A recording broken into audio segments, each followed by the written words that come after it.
Starting with June 2020, the first variant, P1 paper. Let's look at the first question.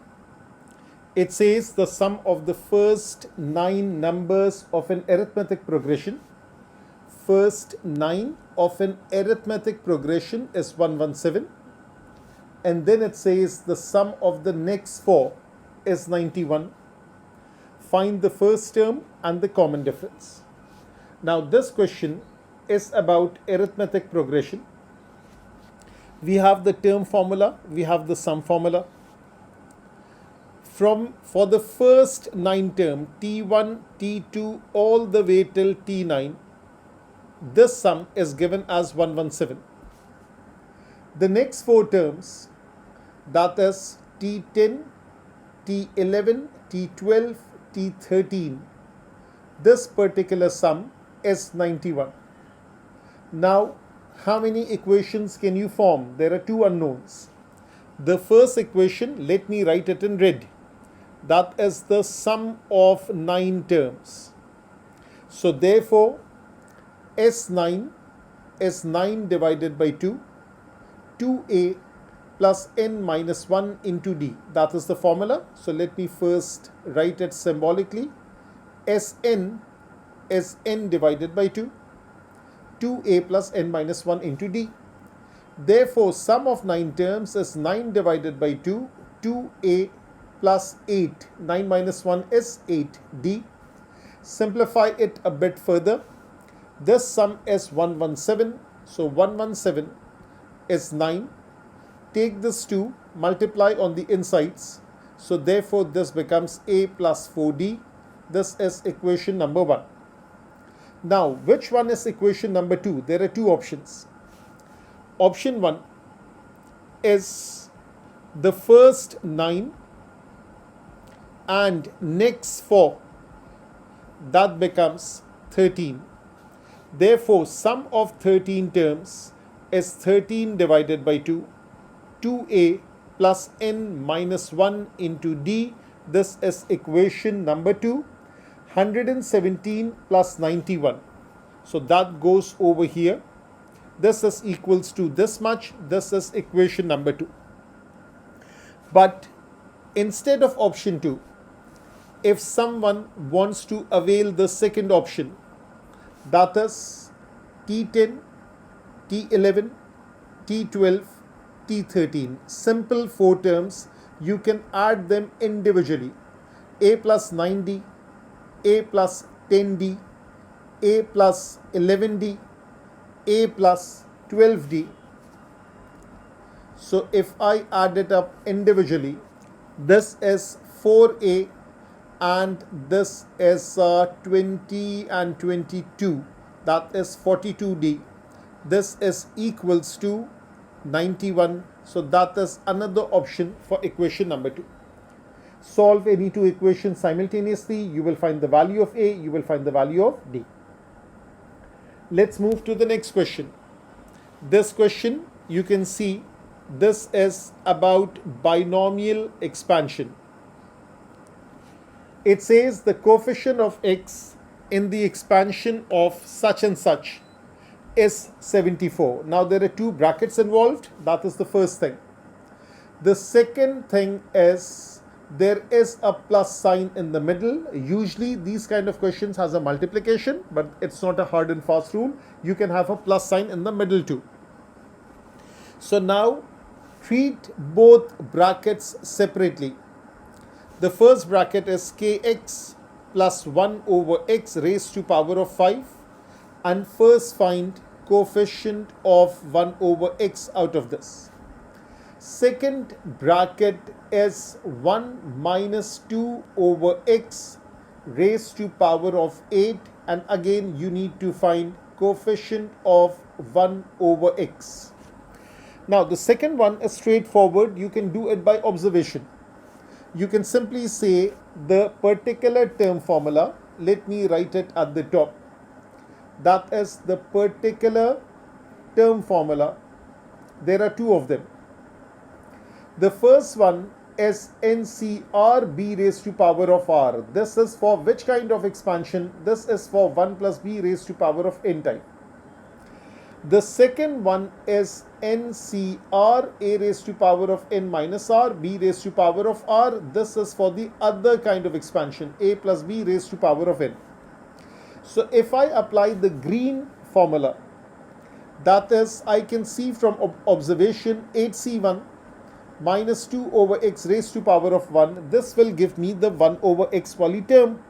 So therefore 8c1 is 8, minus 2 raised to power of 1 is this much, and this is 1 over x. So therefore minus 16, this thing, minus 16 is the coefficient of 1 over x.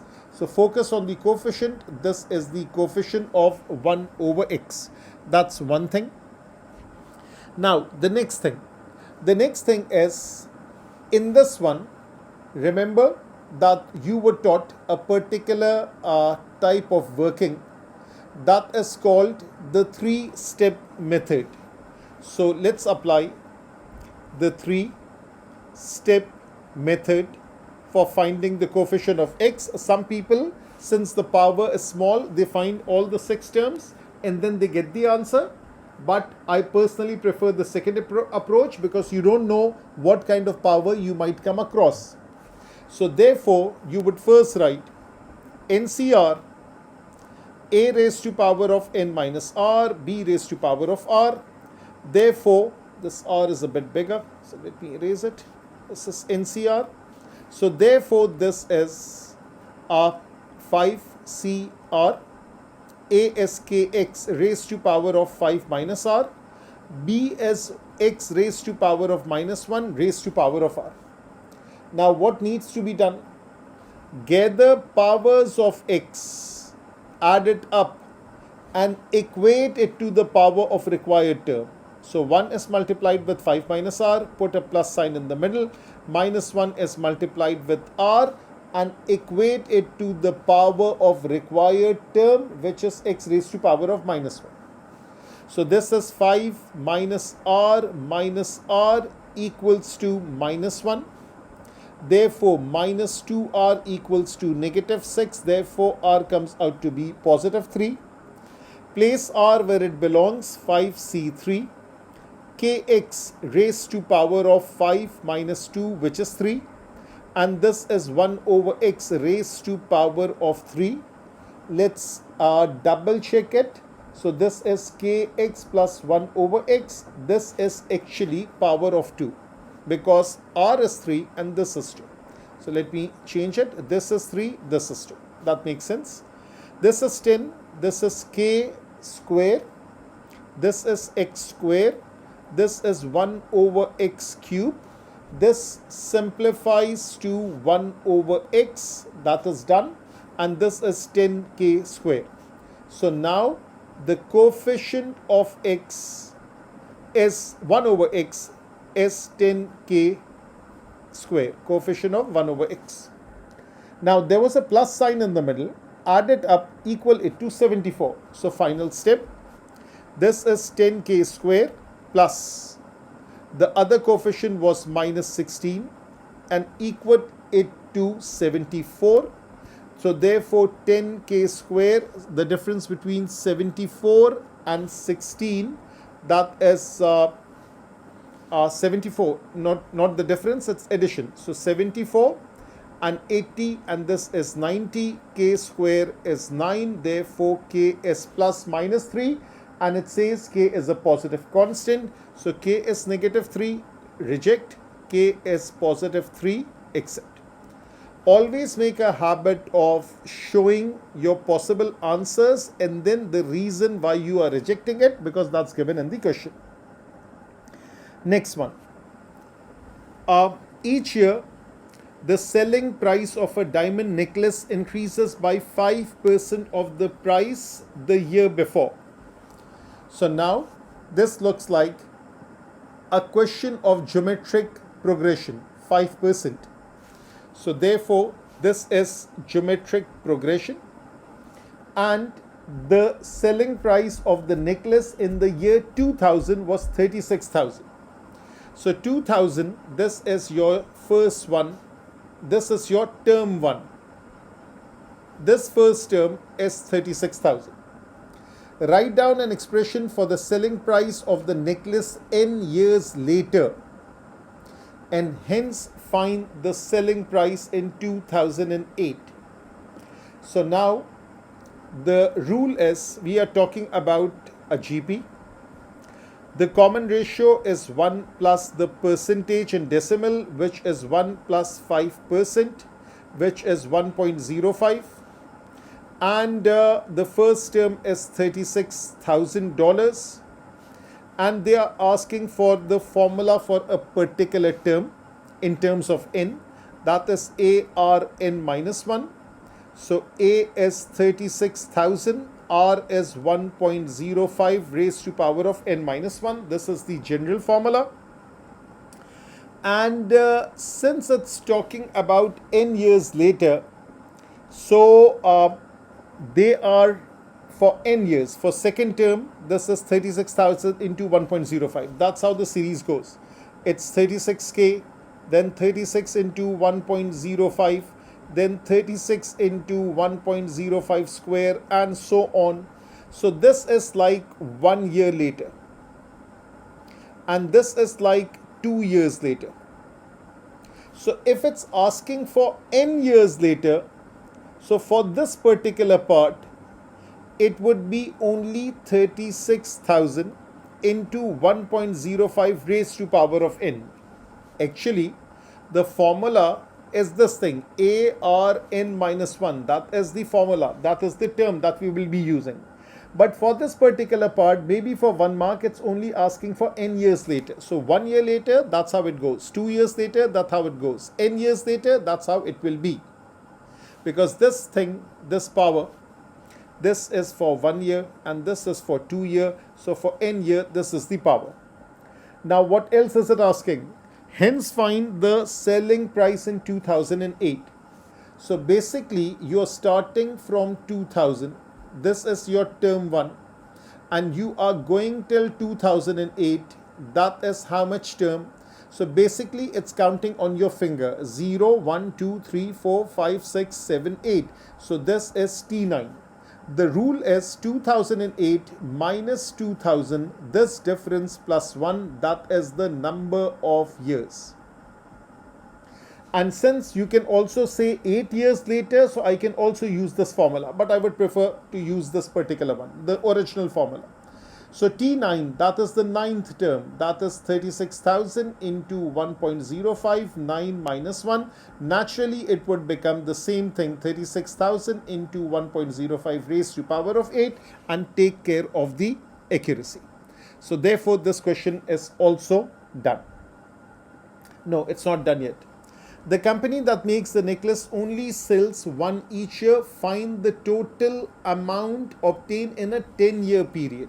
So now it's a 10-year period. So therefore the sum formula, that is a r power n minus 1 over r minus 1. So this is common ratio.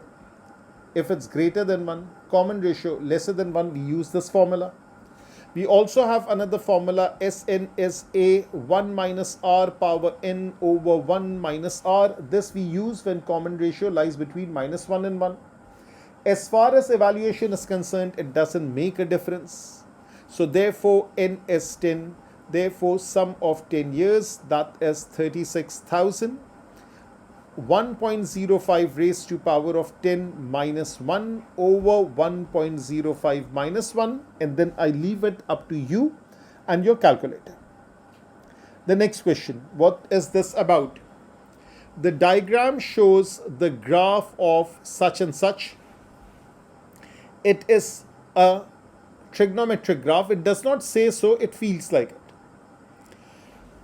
No, actually it says so. Y is equals to fx, where fx is such and such.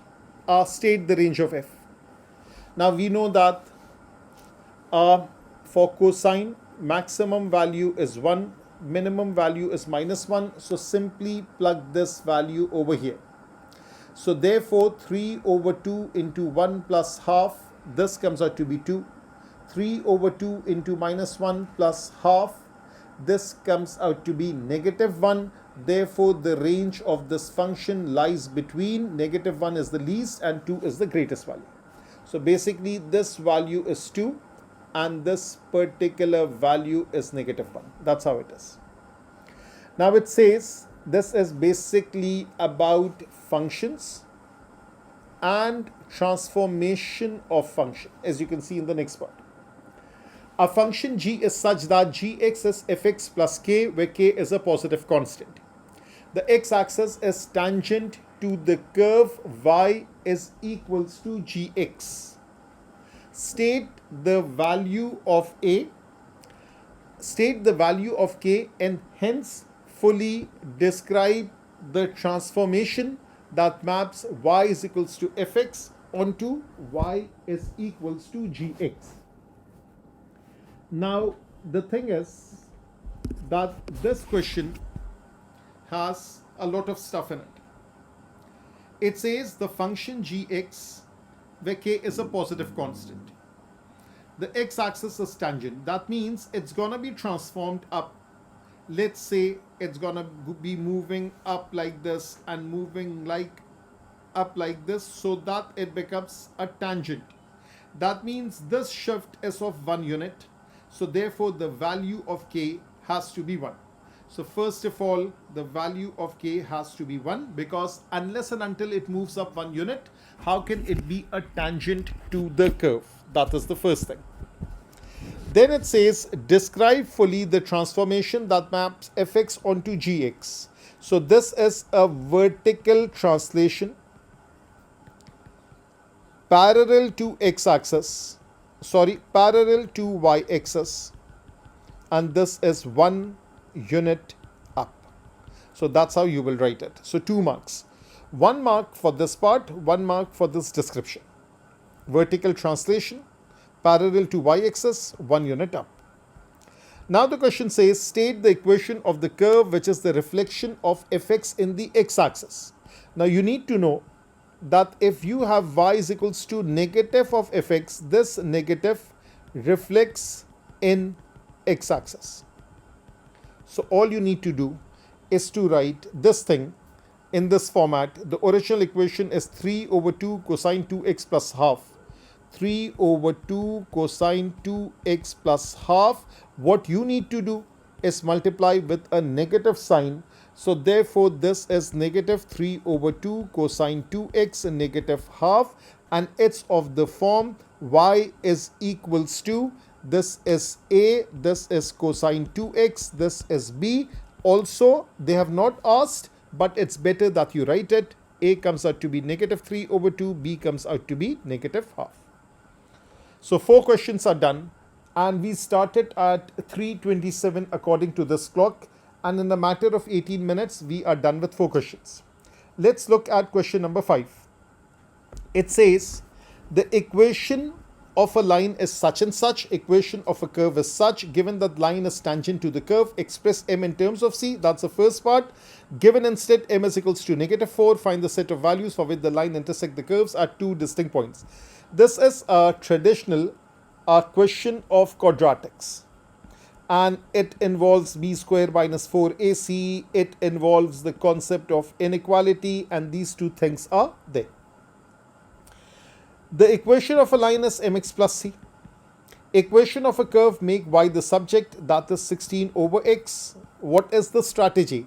The strategy is get rid of y, form an equation completely in terms of x. So therefore, 16 over x is mx plus c. 16 is equals to mx square plus cx. Take all terms on one side. Therefore, mx square plus cx minus 16 equals to 0. Yes, there is one thing that's non-traditional. That is there are 2 constants instead of 1. So usually it's finding the value of m or the value of c, but in this one, it's 1 in terms of the other. M in terms of c, that's non-traditional. And it says tangent. So therefore, what is the rule? B square minus 4ac equals to 0. This is ax square, this is bx, and this is c. So therefore, b square is c square minus 4 into a into minus 16. Is that correct? Yes, equals to 0.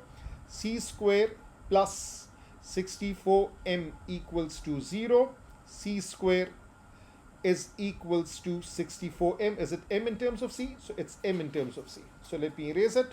64m is equals to negative c square. M is negative c square divided by 64.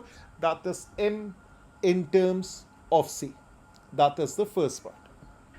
Now it says, given instead that m is equals to minus 4. So the thing is, do I need to write everything? I'll just plug in over here. M is minus 4, minus 4x square plus cx minus 16 is equals to 0. Get rid of the negative sign of x square. So 4x square minus cx plus 16 equals to 0. That's the first thing. Find the set of values. What does that mean? That means we would be solving an inequality, a range of values, for which the line intersects the curve at two distinct points. B square minus 4ac is greater than 0. Distinct points. Now, I could have also reached this particular stage and then plugged in the right inequality and the right value of m. That is also an option. I'm doing it from scratch. So therefore, minus c whole square minus 4 into 16 is greater than 0. C square minus 16 into 16 is 256 is greater than 0. C plus 16, c minus 16 is greater than 0. What is a must? Factorization is a must. Second thing, what else is a must? Drawing a sketch based upon the inequality is a must. So therefore, this is negative 16, this is positive 16. We are looking for greater, that is this region, that is this region. Therefore, two separate region, two separate answers. C is greater than 16, C is lesser than minus 16. Next question. Question number 6. It says function f and g are defined for x is an element of real number. There is an fx, there is a gx.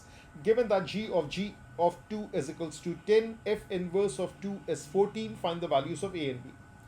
Now, the traditional people would be thinking about finding expression for g of gx and finding expression for f inverse of 2.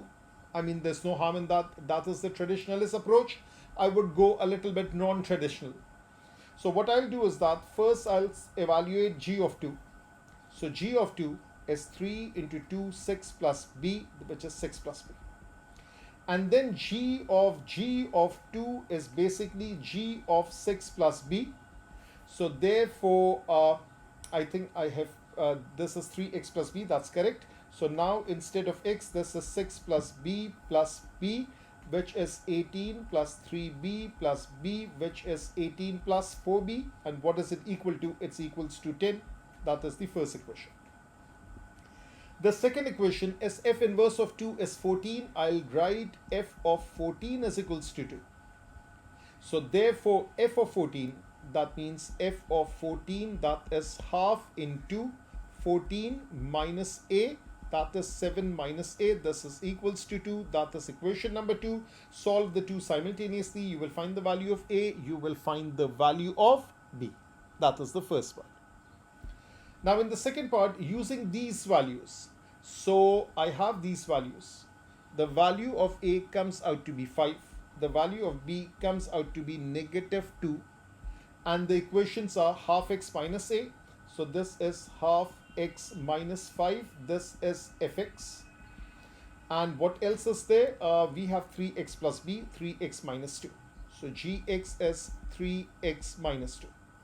It says find an expression for g of fx in the form cx plus d, where c and d are constants. So g of fx is basically 3 into fx minus 2. That is 3 into half x minus 5 minus 2. That is 3 over 2x minus 15 minus 2. That is 3 over 2x minus 17. So a straightforward question. This is basically your C. This is Cx plus D. So therefore, if the examiner have asked where C and D are constants to be found, so you should state it separately. C is 3 over 2 and D is negative 70. Next question.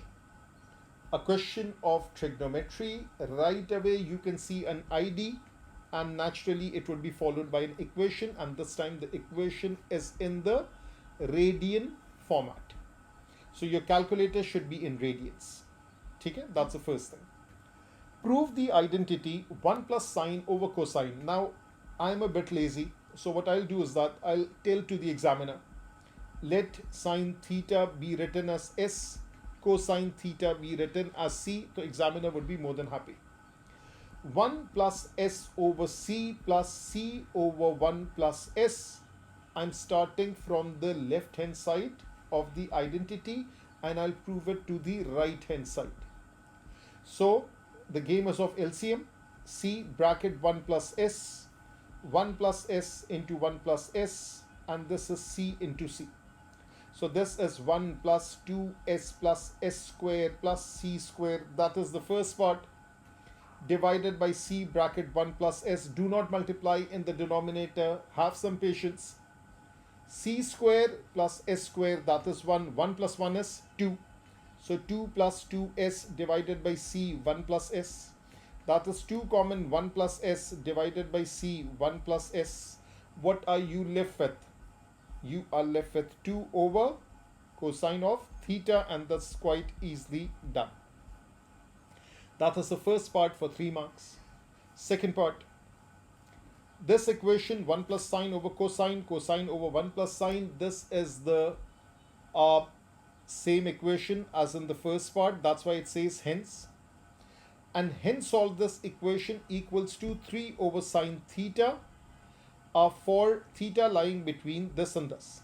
Now the blue region, let me use an eraser over here. This blue region is equal to, this is the blue region. This is equal to this pink region, 2 over cosine theta. And now it says that 2 over cosine theta should equal to 3 over sine theta. Basically, you have to solve this. So therefore, 2 sine theta is equals to 3 cosine theta. Divide both sides by cosine theta because there is nothing in common, so you have to create tangent. So 2 tangent theta equals to 3, tangent 3 theta equals to 1.5, and theta lies between 0 and 2 pi. Now in radians, make sure your calculator is in the radian mode. That is the first and foremost thing. Secondly, you have to decide whether it is the decimal version of radian or is it the exact ratio. Well, this time this is the decimal version. How do you know? Because there is no single value of 1.5 that will give me something in terms of theta directly, the commonly used angle, the 30 and the 60 and the 45, so that's not there. So we start with the 4-step process and we say the quadrants. That's the first thing. The quadrants are first and third. Next thing, theta lies between 0 and 2 pi. There is no modification of range. Third step, let alpha be the basic angle. That is always a statement that you should be writing. Tangent of alpha is equals to 1.5. Therefore, alpha comes out to be 0.98 something. So let me grab my calculator and let me change the calculator to the radian mode.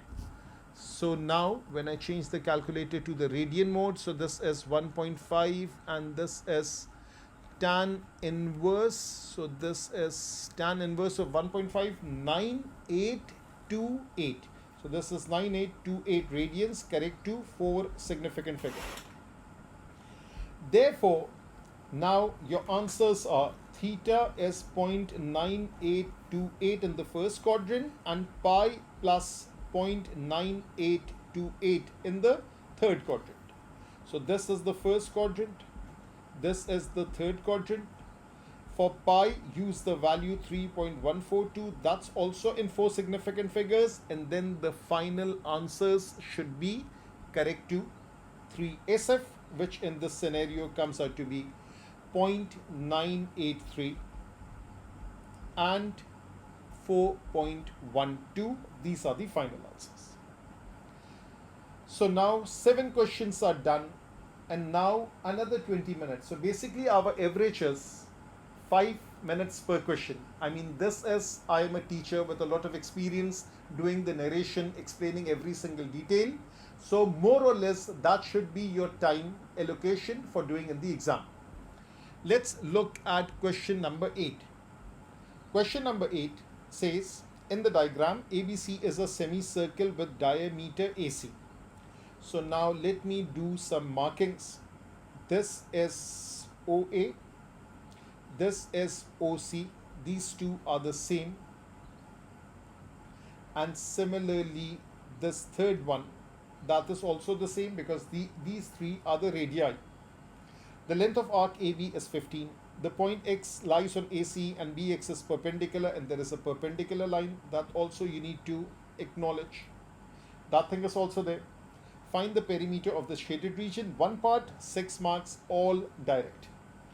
Now start thinking very, very comfortably. First of all, I need to find this angle. Let me call this angle as theta. Let me call this angle as beta.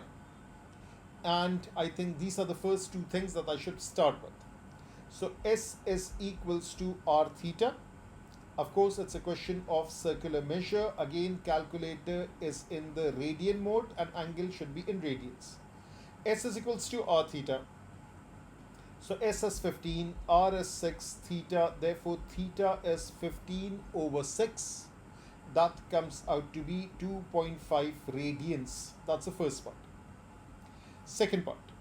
What is beta? Theta plus beta equals to pi, which is 3.142 supplementary angle. Therefore, beta is 3.142 minus this thing. I'm going to my calculator again. That is 3.142 minus 2.5. So this is 0.642. That is the second thing that I got. Now, third thing. This is 6 centimeter. Can I find Bx? Yes, I can.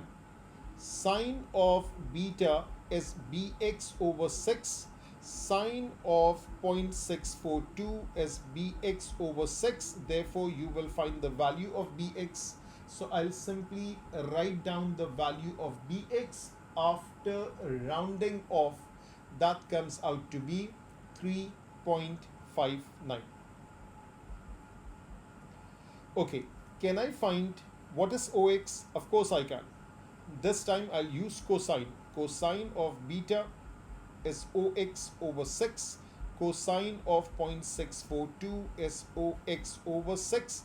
Therefore, Ox, this thing comes out to be 4.807 centimeters. Can I find what is OC? Yes, I can. OC is actually OC is given. OC is given as 6 centimeter because that's also the radius. And OX plus XC is equals to OC. Therefore, XC is 6 minus 4.807. So therefore, this comes out to be 1.193 centimeter. That is XC. What else is there? We need to find what is BC. Arc length BC is based upon beta, that is r theta. R is 6 and theta is beta, and beta is 0.642. So this is 0.642. So therefore, arc length BC, that comes out to be how much? So arc length BC is somewhere over here. That is 3.850. Now highlight all the important final answers. You need Bx for the perimeter. you need XC for the perimeter, you need SBC for the perimeter, add it all up, and then you get the answer. That's a lot of space given. Next question looks like differentiation and differentiation and differentiation. So this is basically all about differentiation, this particular question, which is question number 9.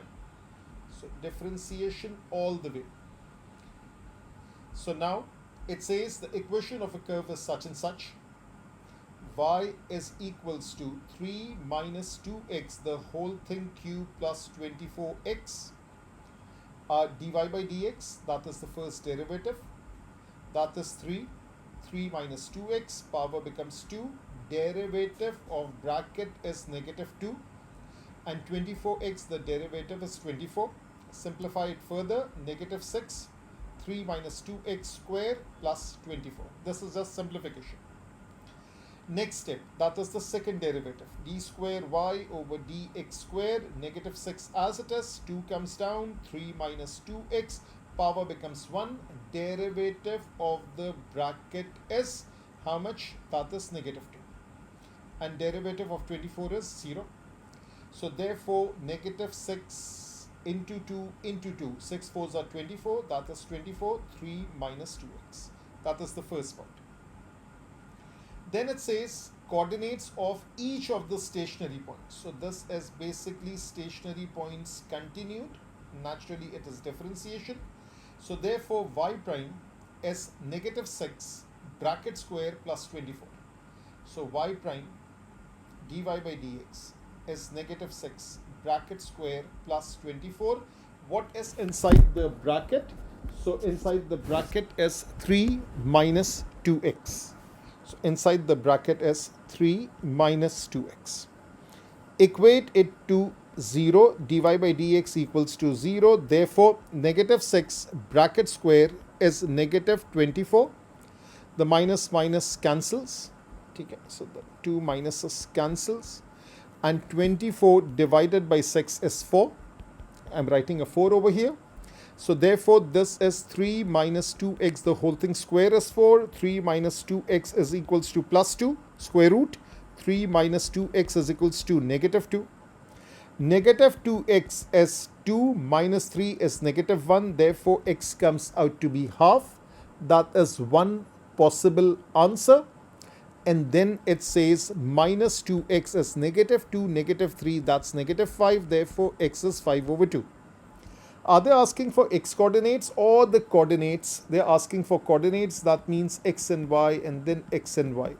So now plug in x is half in original equation and you will find the y coordinate. X is 5 over 2 in original equation and you will find the other y coordinate.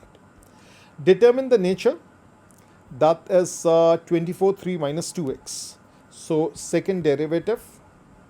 That is 24 3 minus 2x. That's d square y over dx square. When x is half, the second derivative is 24 3 minus 2 into half. No need to use a calculator, just a little bit of vision is needed. This is 1, this is 3. 3 minus 1 is 2. 2 into 24, naturally it's positive, therefore it's a minimum. Second derivative with the next value. So if I use the next value, that is x is equals to 5 over 2.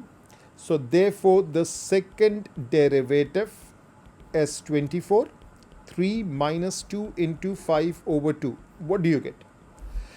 This 2 and this 2 cancel. 3 minus 5 is negative. Therefore the answer is negative. Therefore this is a maximum. So when one is a minimum, the other one naturally has to be a maximum. Now, what is this question about? The coordinates of the point A and B are such and such respectively. Find the equation of a circle. So therefore, this is equation of a circle. That is the thing. And then it says find the equation of tangent and equation of a circle, which is a reflection. So now this is basic O-level math stuff. We need to remember that the equation of a circle is in which format? So the equation of a circle, that is in the format x minus h whole square y minus k whole square is equals to r square. H and k is the center of the circle and r is the radius. On the equal side, on the right hand side, we have r square, but r is the radius. Keep that in mind. Now, first thing first, when we talk about a circle and we talk about the endpoints, the coordinates of the point A and B, AB is the diameter. So AB is -1, -2. B is 7 and 4. You need to calculate two things. The first one is midpoint of AB.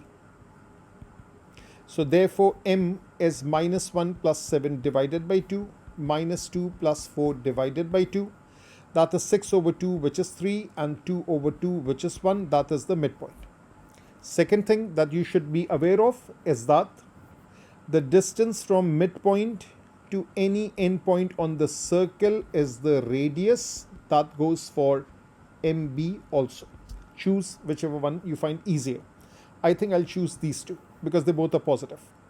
So therefore B is 7, 4 and M is 3, 1 and MB is 7 minus 3 whole square, which is 4 square, and this is 4 minus 1 whole square, which is 3 square. So this is 16, this is 9, this is root of 25. That comes out to be 5 units. So therefore the equation of a circle is x minus 3 whole square, y minus 1 whole square, and this is equals to r square. So r square is 5 square, which is 25. This is the equation of the circle. That's the first part. Now it says find the equation of tangent to the circle at C. To the circle not at C, the name of the circle is C, tangent at point B. Now first of all, do we need to draw a diagram? As such, it's not necessary, but if you want to, you can. So the center is 3, 1. So that M, that is the center. That is 3, 1. And the coordinates of B is 7, 4. So coordinates of B is 7, 4. So if I mark this as the center, 3, 1, and 7, 4 would be to the right and up. So somewhere here is 7, 4. And if I want, I can draw a thin line for the tangent like this. So that's my tangent. So now, if this is a tangent, what else do I need? I can erase this. I can draw a line from here to here like this. It's not drawn to scale, something like this.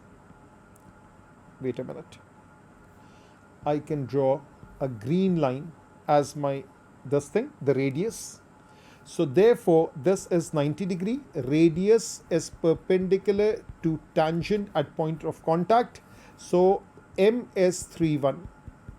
B is 7, 4. Gradient of MB, this is 1 minus 4 over 3 minus 7. Looks like a positive gradient, -3 at the top, and 3 minus 7 is -4 at the bottom. That is 3 over 4. Therefore, gradient of tangent would be negative reciprocal, -4 over 3. And this tangent passes through B. So therefore, equation would be y minus y1 is equals to mx minus x1. So therefore, y minus coordinate of B, the y coordinate of B is 4. That is equals to -4 over 3, x minus 7. No need to expand it. This is all perfect. So leave the answer as it is. This looks perfect. This is the second part. The third part. Find the equation of a circle which is a reflection of C in the line T. Now that's a nice one. The tangent, let me draw two circles just to give you an idea. That's the first circle, something like this. And then we have the tangent line. something like this. The tangent is going like this. Just move it a bit. And let me draw another circle of the same radius. That would be kind of difficult. I think more or less this works. So now this is like this. This line is like this tangent. Now look at this. This is M. This is 3, 1. This is point B, which is 7, 4. When we do a reflection based upon our knowledge of O-level maths, area remains the same. Therefore, radius will be the same, unchanged.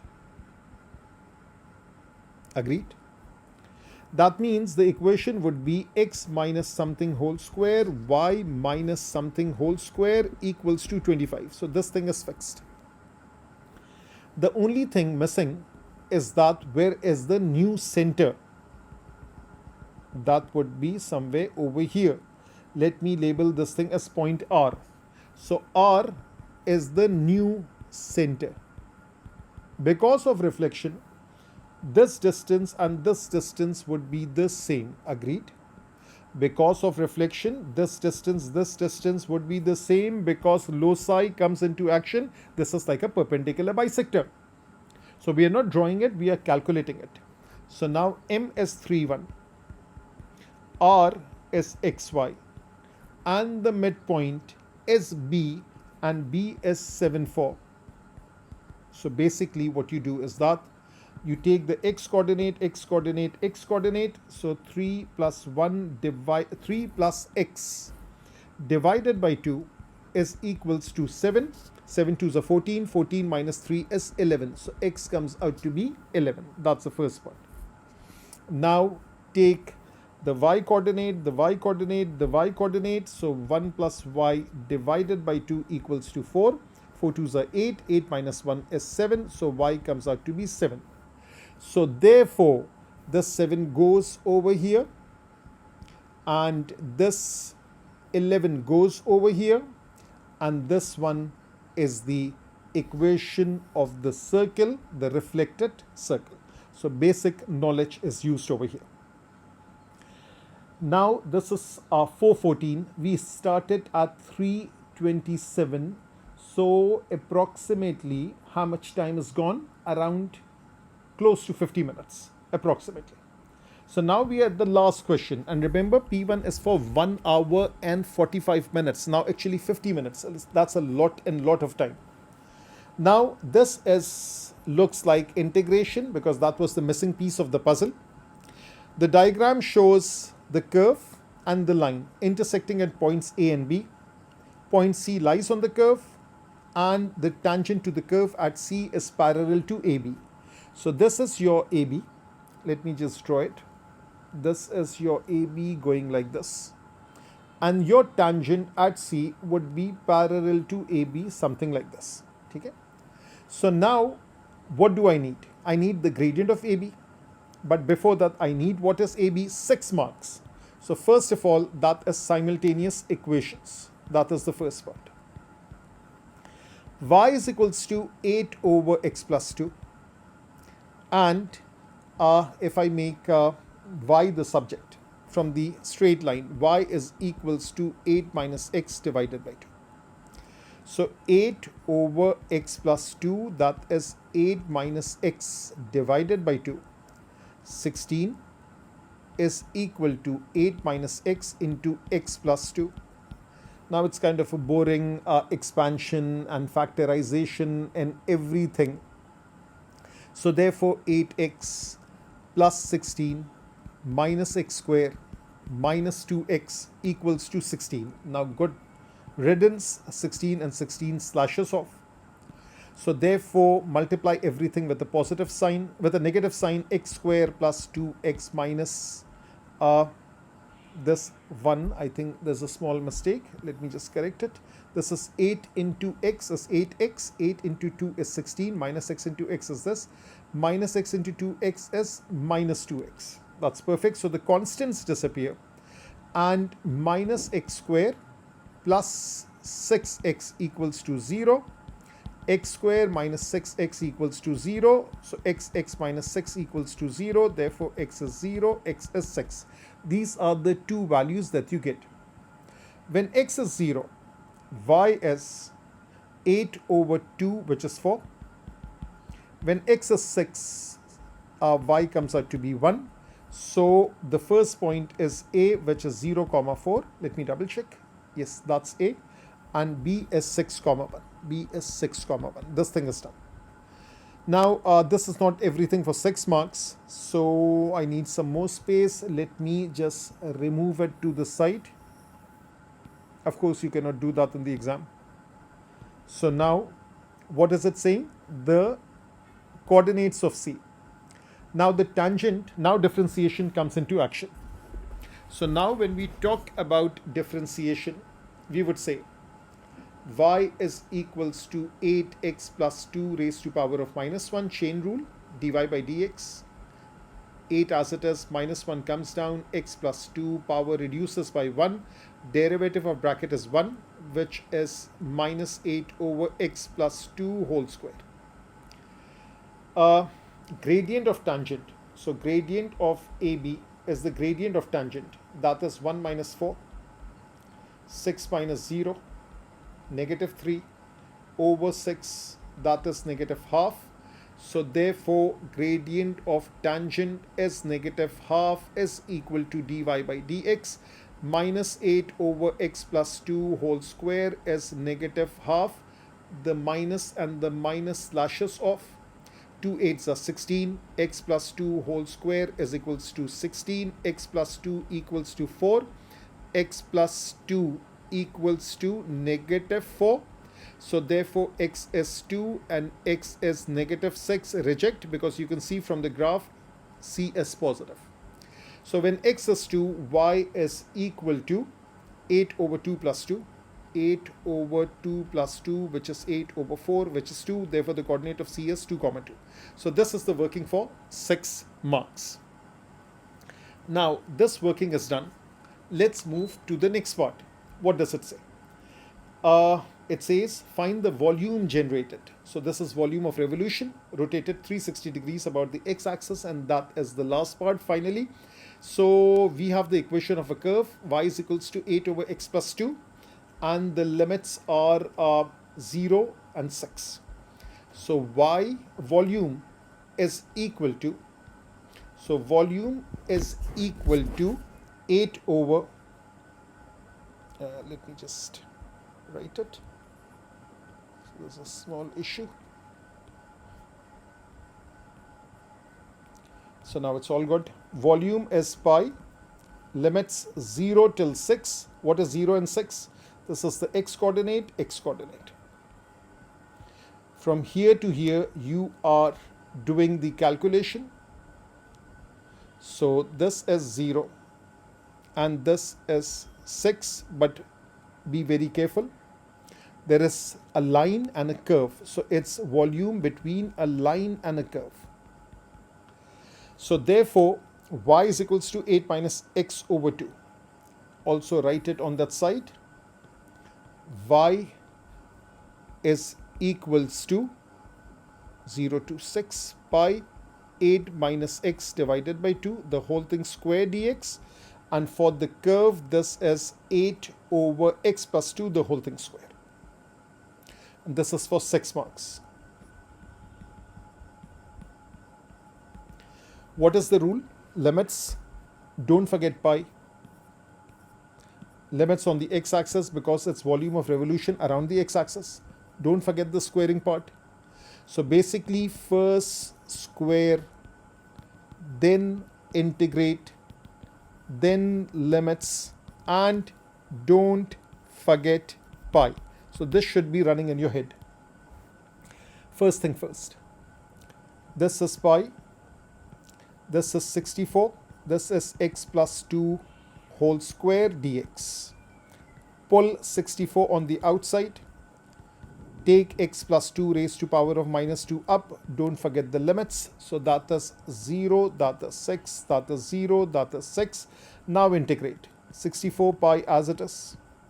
This is x plus 2 raised to power of minus 2 plus 1, minus 2 plus 1. Derivative of bracket, even if it's an insignificant one, make a habit of writing it. And between the limits 0 and 6. So what do you have? You have a 64 pi with a negative sign now. So negative 64 pi. And you have 1 over x plus 2. And this is 0 and 6. Now you can play around with the 6 and the 0, change the position, remove the sign. So therefore this is 64 pi. This is 1 over x plus 2. 0 has gone up, 6 has gone down. Continue. So this is 64 pi. And this is 1 over 2 minus 1 over 8. Is that so? That is 64 pi. This is 8 minus 2 divided by 8.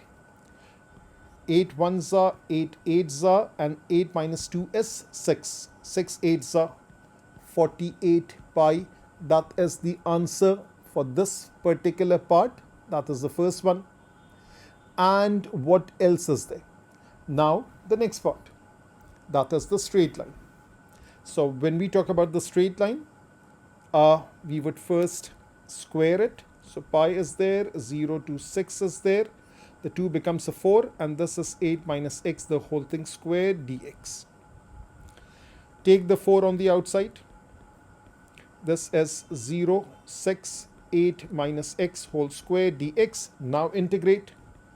Pi over 4, 8 minus x. 2 plus 1 is 3 divided by 3.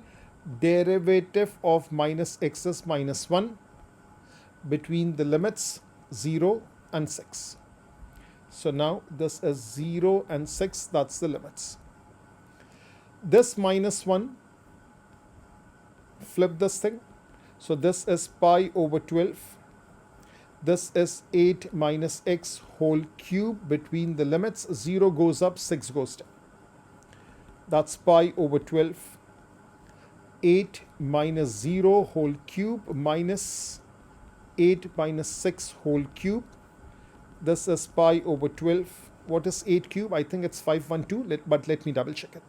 So therefore 2 cube is 8. So therefore this is 8 cube is 512. Perfect. 512 minus 8 divided by 12. This comes out to be 42 pi. This answer is 42 pi. The first answer is 48 pi. Let me double check my calculation because so many things were happening and you're not sure that something might have gone wrong or right. So therefore, let's double check. The curve was at the top. The line AB was at the top. This is the line 8 minus x over 2. That's at the top. And the curve is at the bottom and the limits are 0 and 6. So therefore, the first thing, let me start with the curve.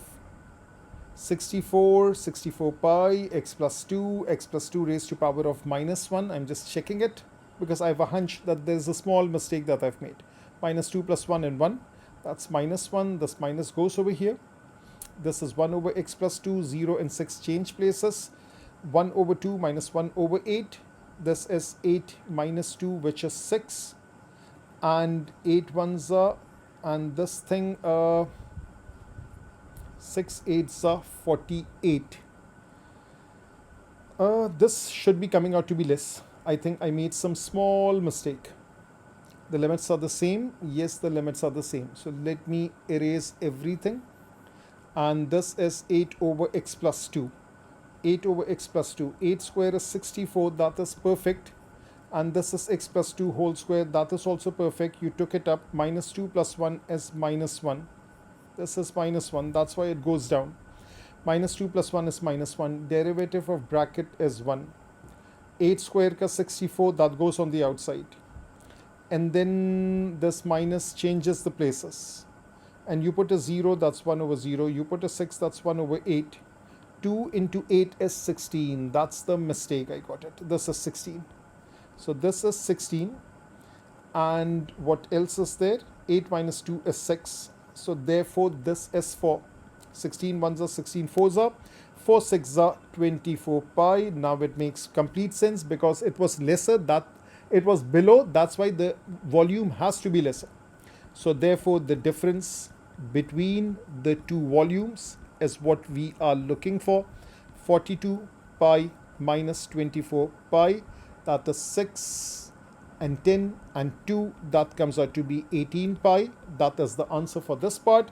So therefore May June 2020 variant 11, it's all done and dusted. Take care.